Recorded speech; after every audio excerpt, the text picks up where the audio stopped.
के लिए एक बड़ी जिम्मेदारी है। कुछ दिनों पूर्व देश के प्रधानमंत्री आदरणीय नरेंद्र मोदी जी के द्वारा जिस तरीके से भारत सरकार के कैबिनेट मंत्री के तौर पर फूड प्रोसेसिंग विभाग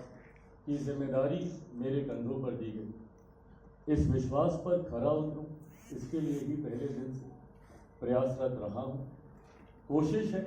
कि आने वाले 5 सालों में इस मिनिस्ट्री के माध्यम से और ख़ास तौर पर फूड प्रोसेसिंग का, इससे पूर्व भी सेक्रेटरी मैम ने भी इसका जिक्र किया, आदरणीय मंत्री जी ने भी इसका जिक्र किया, अनंत संभावनाएं इस मिनिस्ट्री को अगर हम देखें, अनंत संभावनाएं हैं। और ये एक ऐसी मिनिस्ट्री है जो भारत जैसा देश, जो कि कृषि प्रधान देश है हमारा, ऐसे में जब हम लोग किसानों के विकास की बात करते हैं, केंद्र सरकार जब किसानों के आय को बढ़ाने की बात करते हैं, कृषि के माध्यम से अपने देश में हम लोग जब विकास की सोच रखते हैं, तो ऐसे में इस मंत्रालय का एक बहुत अहम योगदान आता है। इसके पूर्व में भी इस मंत्रालय के द्वारा कई ऐसे कार्य किए गए हैं जो उल्लेखनीय हैं, कई ऐसे उपलब्धियां इस मंत्रालय की रही हैं। पर हकीकत है कि अभी तक जितना इस मंत्रालय के माध्यम से हम लोग हासिल कर सकते थे, मुझे कहने में कहीं कोई संकोच नहीं है, उसका लगभग 10% भी अभी तक हम लोग हासिल नहीं कर पाए हैं। इतनी संभावना है, ना सिर्फ इंटरनेशनल मार्केट में, बल्कि अगर आप इंडियन मार्केट की भी अगर आप बात करें, मैं 21वीं सदी का पढ़ा लिखा युवा हूँ, जात पात धर्म मजहब से उठकर भारत को विकास की राह पर आगे लेकर जाने की मैं सोच रखता हूँ। और ऐसे में मैं मानता हूँ कि एक बहुत बड़ी जमात किसानों की है जिनकी जीवनी ही इन सारी चीज़ों के ऊपर आधारित है। ऐसे में उनके जीवन को बेहतर करने के लिए, उनके जीवन में आर्थिक सुधारों को लाने के लिए इस मंत्रालय के माध्यम से कई ऐसी सुविधाएं हैं, कई ऐसे कार्य हैं जो हम लोग धरातल पर कर सकते हैं। ना सिर्फ उससे किसी देश का राजस्व बढ़ेगा, बल्कि हर उस क्षेत्र का जहाँ पे प्रोसेसिंग के माध्यम से हम लोग सुविधाएं वहाँ पर दे सकेंगे। मैं बिहार से आता हूँ, बिहार भी एक कृषि प्रधान प्रदेश है, और मैंने हमेशा अपने विजन में बिहार की कई ऐसी ज़रूरतों का मैंने जिक्र किया। मैं जिस लोकसभा से आता हूँ, हाजीपुर लोकसभा, हम लोग यहाँ केला बहुत फेमस होता है। मैंने हमेशा इस बात का जिक्र किया कि वो केला जो हाजीपुर में जो उगता है, वो डाउन साउथ जाता है और वहाँ पर जाकर केले के चिप्स बन जाते हैं और वहाँ पर उसकी वैल्यू बढ़ जाती है, वहाँ पर उसकी आमदनी, उसकी ज़्यादा पैसे हाथ में आने लगते हैं। पर अगर यही मैन्युफैक्चरिंग यूनिट, यही प्रोसेसिंग यूनिट अगर हाजीपुर में लग जाए, तो वहाँ के किसानों को ज़्यादा दाम मिलेंगे।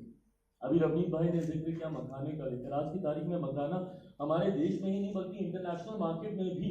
उसकी इतनी ज़्यादा डिमांड हो चुकी है। प्रधानमंत्री जी को इसका धन्यवाद देने की ज़रूरत है, जिस तरीके से प्रधानमंत्री जी ने हमारे क्षेत्रीय लोकल फूड को, इस तरीके के प्रोडक्ट्स को उन्होंने जिस तरीके से एक इंटरनेशनल प्लेटफॉर्म उन्होंने देने का उन्होंने काम किया। तो ये तमाम ऐसी चीज़ें हैं जिनके प्रोसेसिंग यूनिट्स, कितने क्षेत्रों में अलग अलग किस्म के आम का सीज़न चल रहा है, बेशक है, वहीं पे अगर उनके प्रोसेसिंग यूनिट्स लग जाए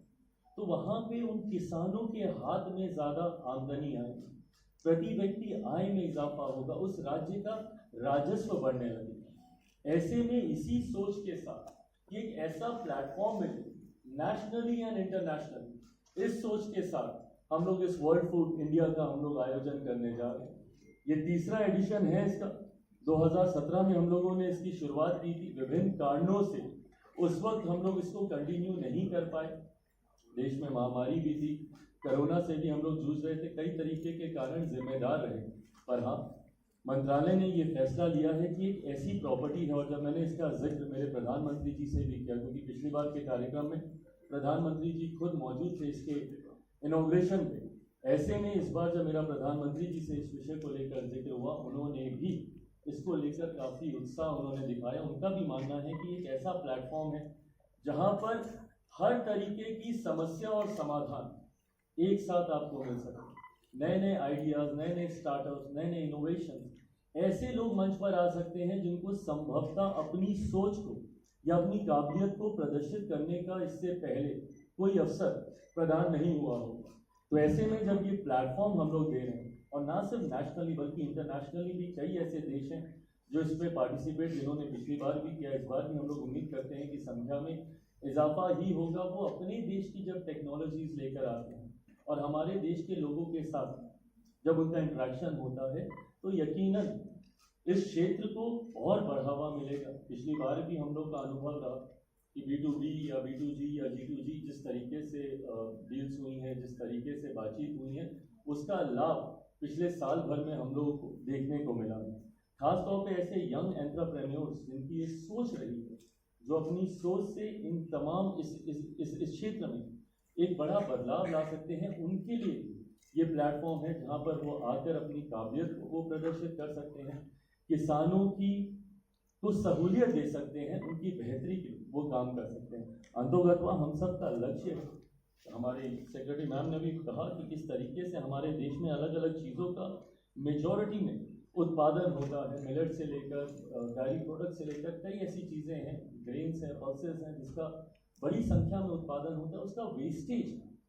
भी कंट्रोल हो सके। जितना हम लोग उत्पाद करते हैं वो वेस्ट ना हो, उसकी लॉन्जिविटी बढ़े, वो ज़्यादा समय तक, खासतौर पे जो पेरिशेबल आइटम्स होते हैं, वेजिटेबल्स हो गए, फ्रूट्स हो गए। अभी हम लोगों ने प्रेजेंटेशन में भी हम लोगों ने विभिन्न तरीके की टेक्नोलॉजी का जिक्र किया, रेडिएशन का भी हम लोगों ने जिक्र किया कि उसके माध्यम से भी वो भी एक नई टेक्नोलॉजी है जिसको हम लोग इंट्रोड्यूस करना चाह रहे हैं। तो कई ऐसी चीज़ें हैं जिसके माध्यम से हम लोग चाहते हैं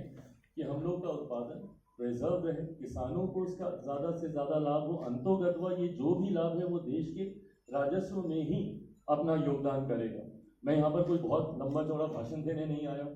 हफ्ता भर ही मुझे भी हुआ है मंत्रालय की जिम्मेदारी लिए, पर इस हफ्ते भर में जितना मैंने सीखा और यहाँ पर बैठकर जैसे आप लोग प्रेजेंटेशन देख रहे थे, मैं भी देखकर सीख ही रहा था कि क्या क्या चीज़ें हम लोग कर सकते हैं। बट इतना ज़रूर बोलूँगा कि इस